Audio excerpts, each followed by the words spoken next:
Au cœur de l'Afrique qui s'éveille, Faso Vox Press vous éclaire. Mesdames et messieurs, bonjour. Faso Vox Press reçoit aujourd'hui le coordinateur technique de l'initiative présidentielle pour le développement communautaire. Monsieur le coordinateur, bonjour. Bonjour.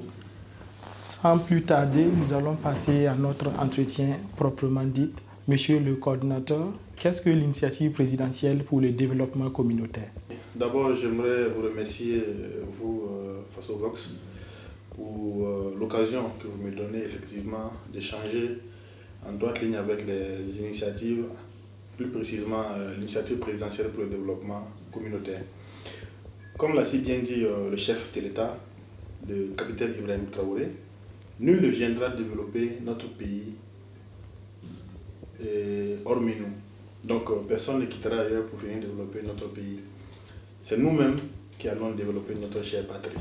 Donc fort de ce constat et de cet état d'esprit, l'initiative présidentielle pour le développement communautaire a été lancée en 2023 afin de mettre au cœur du développement les populations, afin d'impulser bien sûr le développement endogène par les populations et pour les populations.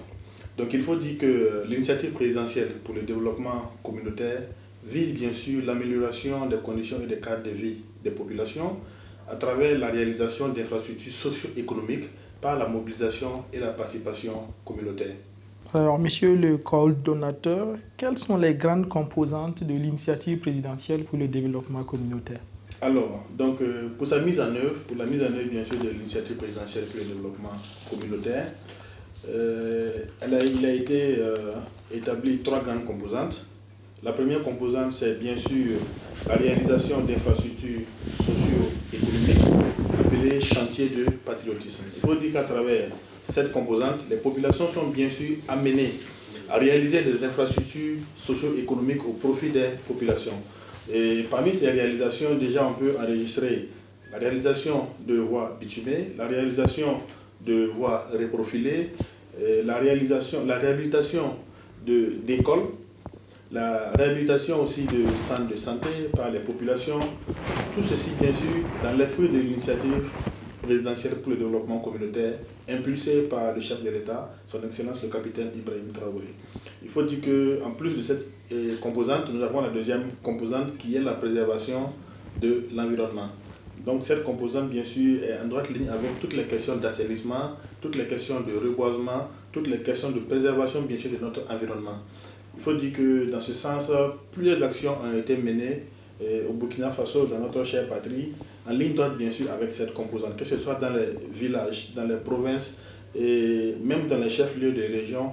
Plusieurs actions ont été menées dans ce sens afin d'assainir notre cadre de vie. Et ces actions ont été impulsées bien sûr par les populations elles-mêmes, aussi accompagnées bien sûr par les différents chargés de mission dans les localités et les points focaux, vraiment pour que toutes ces initiatives-là se pérennisent et vraiment les gens aient à l'esprit que nul ne viendra assainir notre cadre de vie sans passer par nous.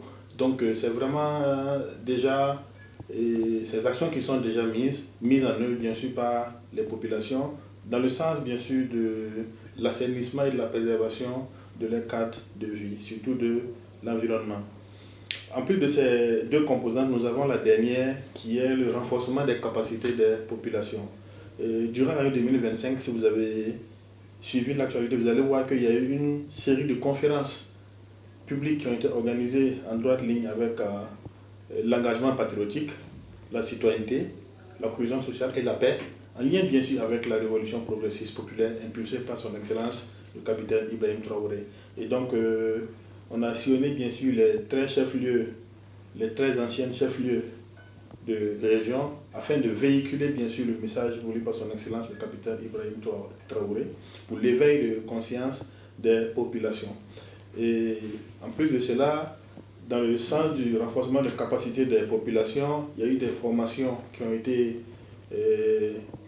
disponibilisées pour les populations, des formations professionnelles, des formations techniques au profit vraiment des populations. Ça y va de la confection des pagnes traditionnelles, des tissages, et ça y va aussi bien sûr de la confection des pavés et des poses des pavés, de la pisciculture et aussi de la culture hors sol. Donc l'un dans l'autre, ce sont plusieurs actions qui ont été menées bien sûr en droite ligne avec cette composante. Donc en termes d'action, qu'est-ce qu'on peut retenir dans la mise en œuvre de l'initiative présidentielle pour le développement communautaire? D'accord. Il faut dire que de façon générale, dans toutes les localités, plusieurs actions, bien sûr, ont été menées. Bien sûr, avec l'accompagnement des chargés de mission dans les différentes régions. Beaucoup d'actions ont été menées vraiment pour l'épanouissement des populations. Pour ne citer que quelques-unes parmi tant d'autres, au niveau de la région du centre, par exemple, là, il y a eu des actions de reprofilage. Je peux citer pour cela le quartier de Samba, là où on a eu à reprofiler 11 km de voirie, bien sûr dans le cadre de l'initiative présidentielle. C'est-à-dire qu'il y a eu un engagement endogène. Les populations se sont engagées elles-mêmes à reprofiler, bien sûr, cette voie-là pour le bien-être des populations. Et bien sûr, avec l'accompagnement de l'initiative présidentielle, on a pu, main dans la main, vraiment reprofiler 11 km de voirie. Et hormis cela, on a des donateurs, bien sûr, qui ont écouté l'appel du chef de l'État. Et l'appel a eu un écho favorable à leurs yeux.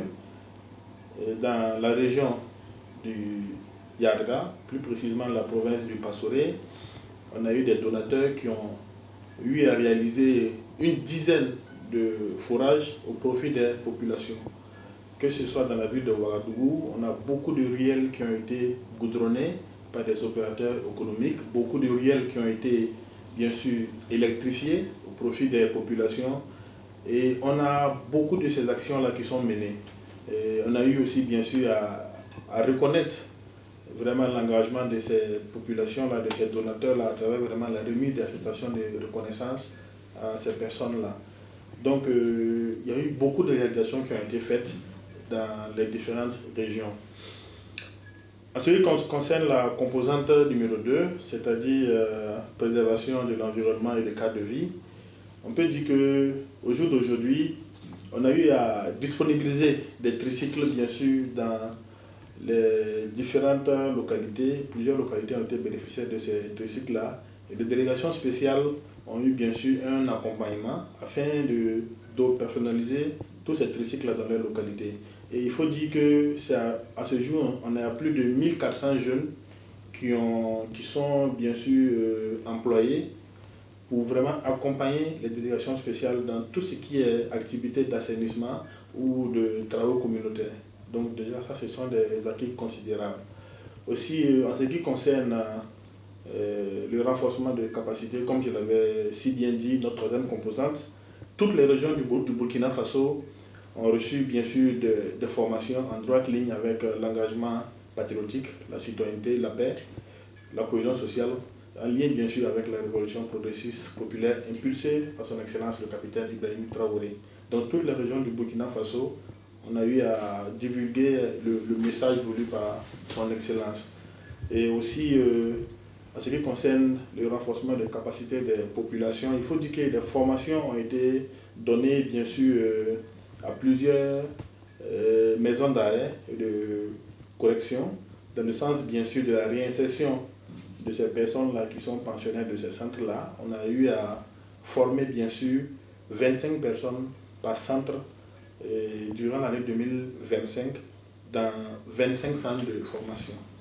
Dans 10 centres de formation, ce qui nous amène à 250 personnes qui ont été formées dans ces centres de formation-là. Et des boutiques témoins ont été construites pour que les œuvres issues de ces différents centres-là puissent être exposées et bien sûr puissent être disponibilisées pour les populations. Donc ces actions sont toujours pérennisées et de façon continuelle, les gens sont toujours formés. Chaque 6 mois, c'est de nouvelles personnes qui sont formées dans ces différentes maisons d'arrêt-là. Donc ce n'est que quelques actions ici, bien sûr, qui ont été menées durant l'année 2025. Chez le coordonnateur, nous sommes pratiquement à la fin de notre entretien. Nous sommes en fin d'année. Quel est le message de fin d'année? Bien sûr, nous sommes à l'orée de la nouvelle année 2026.